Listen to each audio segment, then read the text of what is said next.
There's not much to do when all I can is thinking about you.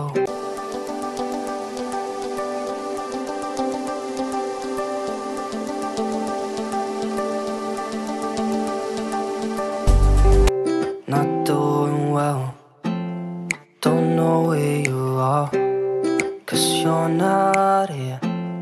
It's been way too long. নমস্কাৰ পোনপ্ৰথমে মোৰ YouTube চেনেললৈ আপোনালোক সকলোকে স্বাগতম জনাইছোঁ। আশা কৰোঁ সকলো ভালে কুশলে আছে আৰু সকলো ঘৰতে থাকক, সুস্থ থাকক তাৰে কামনা কৰোঁ। আৰু এই কৰোণাৰ সময়ত আপোনালোক ঘৰতে থাকক, সুস্থ থাকক।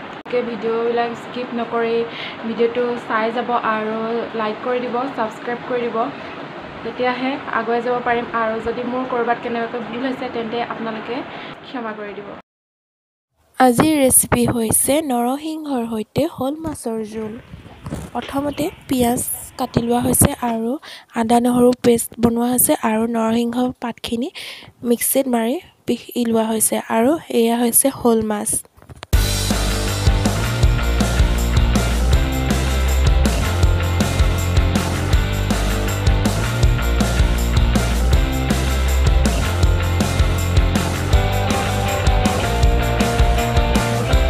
তেলখিনি গৰম হোৱাৰ পিছত এতিয়া মাছখিনি আধা ফ্ৰাই কৰি লোৱা হ'ব।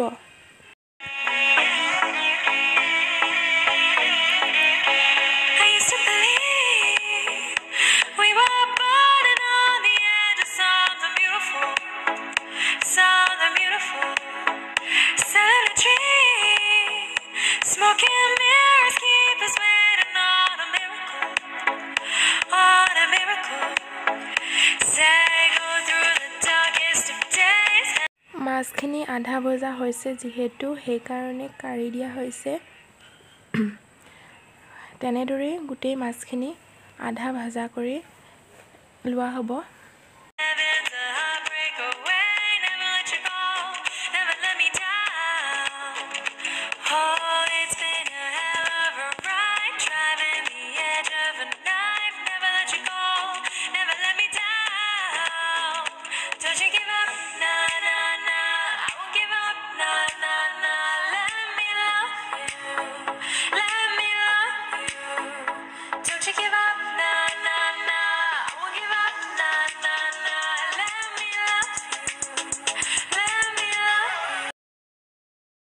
এয়া মাছখিনি ফ্ৰাই কৰি হৈ গ'ল, আধা ফ্ৰাই কৰা হৈছে যিহেতু।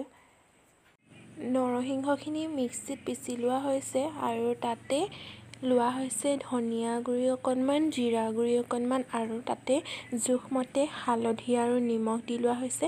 আৰু এইফালে পিঁয়াজ আৰু নহৰু পিচি হৈয়ে গৈছে, পিঁয়াজখিনি কাটি লোৱা হৈছে আৰু এয়া মাছ ফ্ৰাই হৈয়ে গৈছে।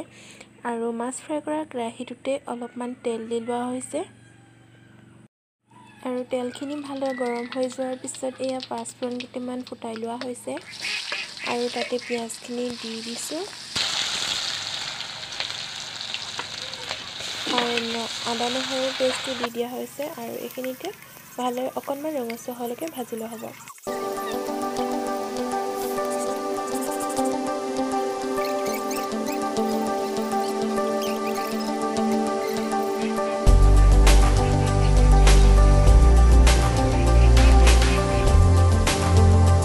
পিঁয়াজখিনি ভালদৰে ভজা হৈ গ'ল আৰু এতিয়া নৰসিংহ পাতখিনি পিহি থোৱা হৈছিল সেইখিনি দি দিয়া হৈছে আৰু এইখিনি এতিয়া ভালদৰে অকণমান সময় উতলিবলৈ দিয়া হ'ব।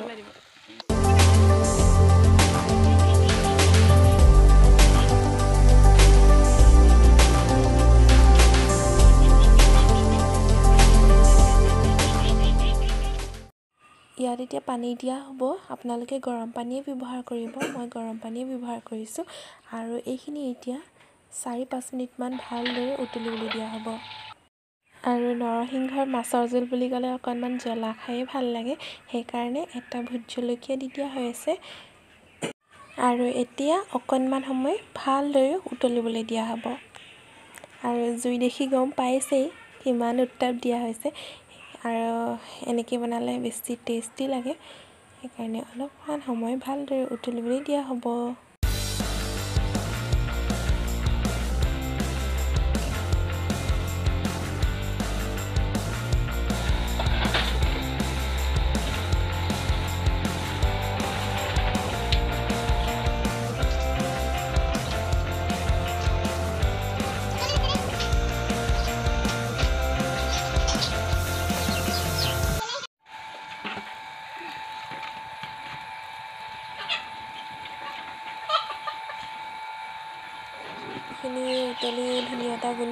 হৈছে নৰসিংহখিনিৰ পৰা।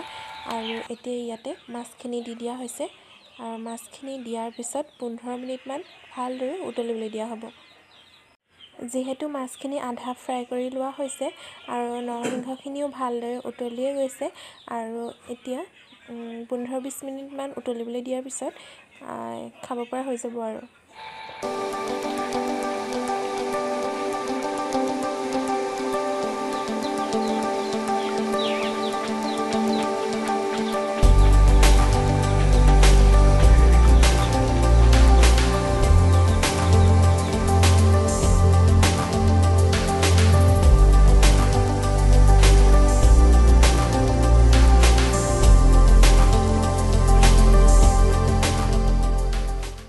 আৰু এইয়া নৰসিংহৰ সৈতে মাছৰ জোল তৈয়াৰ হৈ গ'ল।